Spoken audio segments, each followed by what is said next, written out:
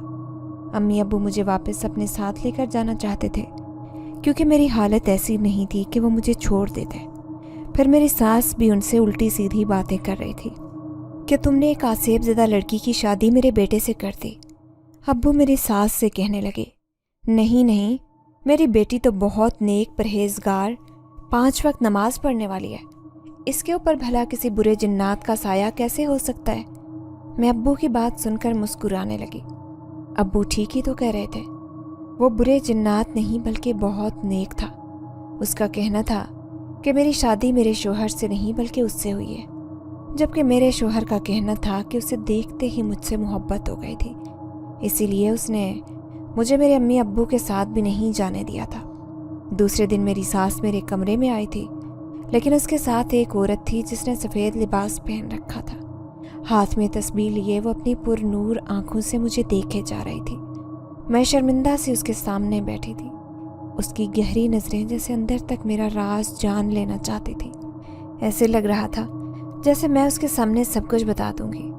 پھر وہ میری ساس سے کہنے لگی، ماشاء اللہ، تم نے تو چاند کا ٹکڑا ڈھونڈا ہے باسط کے لیے، لیکن اس کی بڑی بڑی آنکھیں تو کسی حور کی مانند نظر آتی ہیں، جب ہی تو پہلی رات اسے نظر لگ گئی ہے۔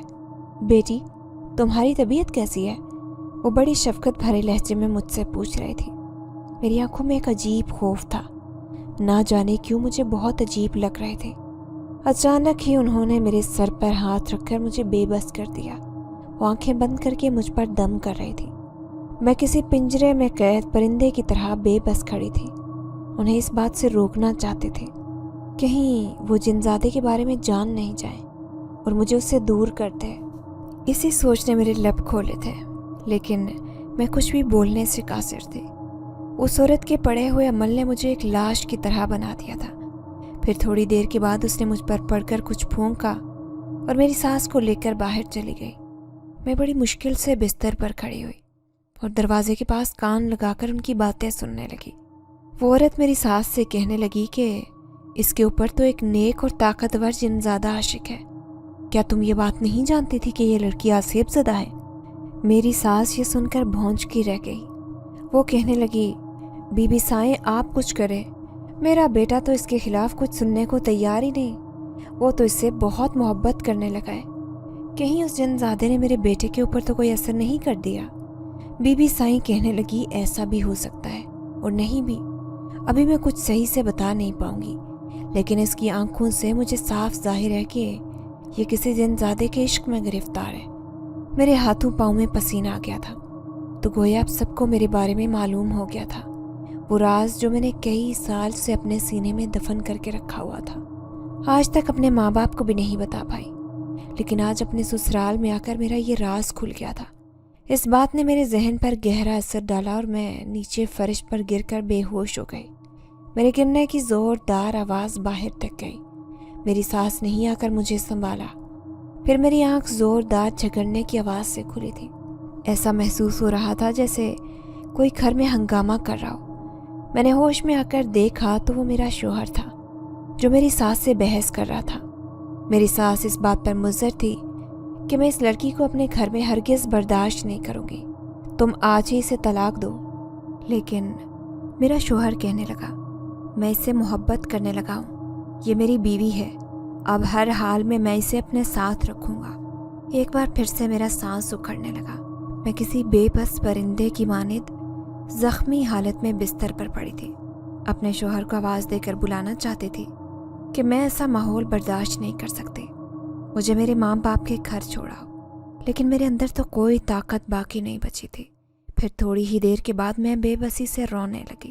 میری رونے کی آواز سن کر میرا شوہر میرے پاس آیا اور کہنے لگا، میں جانتا ہوں کہ تم نے میری ساری بات سن لی ہے، لیکن گھبراؤ مت، جو بھی بیماری ہے میں اس کا علاج کرواؤں گا، آخر تم میری زندگی کی ساتھی ہو۔ اور اس کی آنکھوں میں مجھے چمک نظر آ رہی تھی، وہ شاید اس کی محبت کی چمک تھی۔ اس کی آنکھیں تو اس جن زادے کی تھی، میں بھی تو اس سے محبت کرتی تھی، تو پھر آخر وہ میرے سامنے کیوں نہیں آ رہا تھا؟ اس کی وجہ سے ہی میری یہ حالت تھی۔ پھر 2 دن گزر گئے، تیسرے دن میری حالت بہتر ہو چکی تھی۔ میں دیکھ رہی تھی کہ میرا شوہر حد سے زیادہ میرا خیال رکھ رہا تھا، اس نے میری بیماری کو قبول کر لیا تھا۔ دل میں سوچنے لگی کہ میں کتنی خود غرض ہوں، اگر میرا شوہر مجھ سے اس قدر محبت جتا رہا ہے تو بدلے میں مجھے بھی اسے پریشان نہیں کرنا چاہیے۔ یہی سوچ کر میں گھر کے کام کاج کرنے لگی، لیکن میری ساس مجھے نفرت بھری نظروں سے دیکھ رہی تھی۔ گھر میں آنے والی ہر عورت کے سامنے وہ میری بیماری کا تذکرہ کرنے لگ جاتی اور کہتی، دیکھو تو صحیح، اس لڑکی کے اوپر جنات کا سایہ ہے اور یہ میرے گھر میں رہ رہی ہے۔ میں تو اس لڑکی کو 1 منٹ بھی برداشت نہ کروں، لیکن کیا کروں، اکلوتے بیٹے کی وجہ سے مجبور ہوں۔ میں ان کی بات سن کر سر جھکا لیتی، خاموشی سے اپنا کام کرتی رہتی۔ ایک رات میں سو رہی تھی جب اچانک مجھے میرے کانوں میں قرآن پاک کی تلاوت کی آوازیں آنے لگی۔ آواز بڑی دلکش تھی، میں اس کے سحر میں کھونے لگی۔ ایسے لگ رہا تھا جیسے وہ جن زادہ پھر سے میری زندگی میں لوٹ آیا ہے۔ میں نے بڑی بڑی آنکھیں کھول کر دیکھا تو وہ میرا شوہر تھا، جو صبح فجر میں ہی قرآن پاک پڑھ رہا تھا۔ میں اسے دیکھتی رہی حتیٰ کہ وہ مجھے دیکھ کر مسکرانے لگا، لیکن میں بس خاموشی سے اسے دیکھ رہی تھی۔ پھر اس نے اچانک دم کیا اور مجھ پر پڑھ کر کچھ پھونکا تھا۔ اس نے مجھے مسکرا کر دیکھا اور کہنے لگا، مجھے یقین ہے تم بالکل جلد ٹھیک ہو جاؤ گی، لیکن تمہاری پراسرار بیماری کا راز میں جان کر رہوں گا۔ میں اسے کہنا چاہتی تھی کہ یہ کوئی بیماری نہیں بلکہ عشق ہے، ایک ایسا عشق جو ایک آدم زادی ایک جن زادے سے کرتی ہے۔ میرا دماغ ہر وقت بھاری رہتا، میں کسی حصار میں رہتی تھی۔ پھر ایک دن میرا شوہر آیا اور کہنے لگا، اپنی چادر اوڑھ لو، میں تمہیں کہیں لے کر جا رہا ہوں۔ میں چادر اوڑھ کر باہر نکلی تو صحن میں میری ساس کھڑی مجھے شعلہ بار نگاہوں سے دیکھ رہی تھی۔ وہ میرے شوہر کو باتیں سنانے لگی اور پھر بولی، اب اس لڑکی کا تم علاج کرواتے پھرو گے؟ میں ہرگز اپنے گھر میں یہ تماشا برداشت نہیں کروں گی۔ تم جانتے ہو کہ تمہاری دونوں شادی شدہ بہنیں اپنے بچے کو لے کر نہیں آ رہی، صرف اور صرف اس لڑکی کی وجہ سے کہ کہیں اس کا جن میری بیٹیوں کے پیچھے نہ لگ جائے۔ میرے شوہر نے کہا، جب تک علاج نہیں کرواؤں گا یہ ٹھیک کیسے ہوگی؟ اب اسے میں نے اپنی بیوی بنایا ہے، ظاہر ہے اس کی ہر ذمہ داری میرے اوپر ہے۔ اور یہ کہہ کر وہ مجھے اپنے ساتھ لے کر چلا گیا۔ میں دیکھ رہی تھی وہ مجھے کسی مولوی کے پاس لے کر جا رہا تھا۔ میں بری طرح سے گھبرا گئی، ایک بار پھر میرے ہاتھ پاؤں ٹھنڈے ہونے لگے۔ میں نے اس کے کندھے پر ہاتھ رکھا اور کہنے لگی، میں ہرگز وہاں نہیں جاؤں گی۔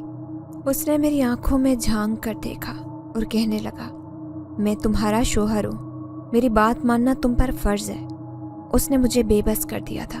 میں اس مولوی کے سامنے جا کر بیٹھی، شاید میرا شوہر پہلے ہی میرے بارے میں سب کچھ اسے بتا چکا تھا۔ مولوی صاحب نے میرے سر پر ہاتھ رکھا اور بڑے پیار سے پوچھنے لگے، کیا ہوا بیٹی، تمہارے ساتھ کیا مسئلہ ہے؟ تمہیں کون نظر آتا ہے؟ تم تو ظاہر ایک صحت مند تندرست لڑکی نظر آتی ہو، لیکن اچانک تمہیں کیا ہو جاتا ہے جو تم بے ہوش ہو کر گر جاتے ہو؟ وہ میرے منہ سے وہی راز اگلوانا چاہتا تھا جسے میں سب سے چھپا کر رکھتی تھی۔ وہ جن زیادہ اتنے دن سے میرے سامنے نہیں آیا تھا، شاید اسی بات پر مجھ سے ناراض تھا کیونکہ لوگ اس کے بارے میں جاننے لگے تھے۔ پھر آخرکار میں نے اس مولوی کو سب بتانے کا فیصلہ کیا اور کہنے لگی، وہ ایک جن زادہ ہے جو آج سے نہیں 7 سالوں سے میرے پیچھے پڑا ہے۔ پہلے میں اپنی زندگی میں بہت تنہائی محسوس کرتی تھی، نہ جانے کیوں مجھے شروع سے ہی الگ تھلگ رہنا پسند تھا، لیکن اچانک وہ میرے سامنے آیا۔ اس نے خود ہی مجھ سے کہا کہ وہ مجھے پسند کرتا ہے، اسے مجھ سے محبت ہو گئی ہے۔ اس کی خوشبو، اس کی آواز، قرآن مجید کی تلاوت، سب کچھ میں محسوس کرتی تھی۔ وہ میرے آس پاس ہی رہتا تھا۔ یوں میں بھی اس سے محبت کرنے لگی۔ میں نے اسے اپنے ساتھ رہنے کی اجازت دے دی تھی، لیکن اس نے مجھ سے وعدہ لیا تھا کہ میں کبھی کسی کو اس کے بارے میں نہیں بتاؤں گی۔ جس دن بھی میں نے اس کے بارے میں کسی کو بتا دیا تو وہ مجھے چھوڑ کر چلا جائے گا۔ اب تو میں اس کی دیوانی ہو گئی تھی۔ جب تک وہ مجھے تلاوت نہ سنا دیتا، مجھے رات بھر نیند نہیں آتی تھی۔ یوں میں سب سے الگ تھلگ اپنی دنیا میں مگن ہو گئی، جس میں اس جن زادے کی خوشبو تھی، وہ تھا، اور میں۔ بس یہی میری چھوٹی سی دنیا تھی۔ بہن بھائی آپس میں ہنسی مذاق کر رہے ہوتے، لیکن میں جن زادے کے ساتھ باتیں کر رہی ہوتی، اکیلی بیٹھ کر۔ لوگ کہتے تھے کہ میں دیواروں کو دیکھا کرتی ہوں، لیکن میرے سامنے تو جن زادہ ہوتا تھا۔ گھر میں کون آ رہا ہے، کون جا رہا ہے، مجھے اس کی کوئی خبر نہیں ہوتی تھی۔ میں اپنی دنیا میں مگن تھی۔ پھر جب دونوں بڑی بہنوں کی شادی ہو گئی، تبھی امی ابو نے مجھ پر خاص نظر رکھنی شروع کی۔ لیکن جن زادے نے جب تک میری زندگی بہت تبدیل کر دی تھی، میں ہر وقت اس کی ہدایت پر عمل کرتی اپنی زندگی کو بہت بدل چکی تھی۔ قرآن شریف اور نماز میں اپنا دل لگا چکی تھی۔ وہ جن زادہ ایک نیک جنات تھا، اسے گندگی بالکل بھی برداشت نہیں تھی۔ اسی کے کہنے پر میں ہر وقت خوشبو میں بسی رہنے لگی، ایک منٹ بھی گندے کپڑے نہ پہن کر رکھتی۔ اسے سفید لباس پسند تھا تو میں نے سفید لباس کو اپنے جسم پر سے جانا شروع کر دیا۔ میں اس کی نظروں میں اچھی بننا چاہتی تھی۔ اسی کے کہنے پر میں نے 2 دفعہ اپنی منگنی بھی توڑ ڈالی، لیکن تیسری دفعہ شادی ہوئی تو یہ بات اس سے برداشت نہیں ہوئی۔ لیکن جس دن میرا نکاح ہوا تو وہ کہنے لگا کہ تمہارا شوہر وہ نہیں بلکہ میں ہوں۔ اس کی بات میں نے مان لی تھی، لیکن جیسے ہی میرے سسرال والوں کو میرا راز معلوم ہوا تو وہ میری زندگی سے غائب ہو گیا۔ میں اس کی محبت کے بنا خود کو ادھوری محسوس کرتی ہوں۔ وہ میری زندگی میں آئے گا تبھی میں مکمل ہوں گی۔ میں نے دیکھا کہ مولوی کی آنکھوں میں حیرت تھی۔ میں نے بغیر رکے اپنی ساری کہانی اس کے سامنے بیان کی۔ پھر مولوی نے میرے سر پر ہاتھ رکھا اور مجھے سمجھاتے ہوئے کہنے لگا، بیٹی، وہ جن زادہ تمہارا ایلوژن ہے اور کچھ نہیں، کہ تم نے اپنی ذات کو اس کے حوالے کر دیا ہے۔ اگر تم چاہتی ہو تو تم خود سے بھی اپنی زندگی کو بدل سکتی تھی، لیکن یہ سب تم نے اس کے کہنے پر کیا۔ وہ ایک نیک جنات تھا، جب ہی تمہیں کوئی نقصان نہیں پہنچا۔ لیکن اگر وہ کوئی شیطان جنات ہوتا تو آج تم ایسی حالت میں میرے سامنے نہ بیٹھی ہوتی۔ تم نہیں جانتی، ایسی عورتیں آتی ہیں جن کے اوپر شیطان جنات ہے۔ وہ بالکل بے بس ہوتی ہیں، ان کا دماغ بھی الٹ جاتا ہے۔ لیکن تم بالکل ٹھیک ہو، کیونکہ تم نے اس نیک جنات کی عادت کو اپنا کر اپنے آپ کو برائیوں سے دور کر لیا تھا۔ لیکن اب تمہیں یہ بات سمجھنا ہوگی کہ وہ جن زادہ تمہاری زندگی سے چلا گیا ہے۔ تمہیں اپنے شوہر کے ساتھ ایک خوشحال زندگی گزارنی ہے۔ تم نے اس کے بارے میں نہیں بلکہ اپنے شوہر کے بارے میں سوچنا ہے۔ وہ ایک انسان ہے، نہ کوئی جن زادہ۔ مولوی صاحب کی باتیں سن کر میں دونوں ہاتھوں میں منہ چھپا کر رونے لگی۔ شاید میں بہت بے بس ہو چکی تھی۔ پھر انہوں نے میرے شوہر کو کہا کہ اسے ہر تیسرے دن میرے پاس لے کر آنا ہوگا۔ میں اس کا علاج کرتا رہوں گا جب تک یہ بالکل ٹھیک نہیں ہوگی۔ وہ جن زادے کا خیال اپنے دل و دماغ سے نہیں نکالتے۔ پھر میں گھر آ گئی تو میری ساس نے مجھ سے منہ موڑ لیا۔ ان کا یہ نفرت بھرا رویہ میں اپنے شوہر کی وجہ سے برداشت کرنے پر مجبور تھی، کیونکہ اس کا کہنا تھا کہ وہ مجھ سے محبت کرنے لگا ہے۔ امی ابو مجھ سے ملنے آئے۔ میری حالت دیکھ کر امی رونے لگ گئی۔ پھر کہنے لگی، کتنی دفعہ تجھے سمجھایا کرتی تھی کہ نہ سب سے الگ تھلگ رہا کر۔ نہ جانے تم نے اپنے دل و دماغ میں کیا بات بٹھائی ہے جو تیری حالت ایسی ہو گئی ہے۔ تبھی میری ساس باہر سے چیختی ہوئی آئی اور کہنے لگی، تم نے جان بوجھ کر اپنی آسیب زدہ بیٹی کو میرے بیٹے کے پلو سے باندھ دیا۔ اب دیکھو، وہ اس کے پیچھے پاگل ہوا پھرتا ہے۔ جو جن اس کے پیچھے لگا ہے وہی میرے بیٹے کے پیچھے بھی پڑ گیا ہے۔ تبھی تو وہ میری بات نہیں سنتا، اور نہ ہی اسے گھر کی فکر ہے، نہ ہی اسے اپنی شادی شدہ بہنوں کی۔ پھر میری ماں سے کہنے لگی کہ اپنی ساسیب زدہ بیٹی کو اپنے ساتھ لے کر جاؤ، یہ میرے گھر میں رہے گی تو روز روز تماشے ہوں گے۔ امی خاموش تھی۔ پھر کہنے لگی، بہن آپ پریشان مت ہو، میں اپنی بیٹی کو ساتھ لے کر جاتی ہوں، یہ مجھ پر بھاری نہیں ہے۔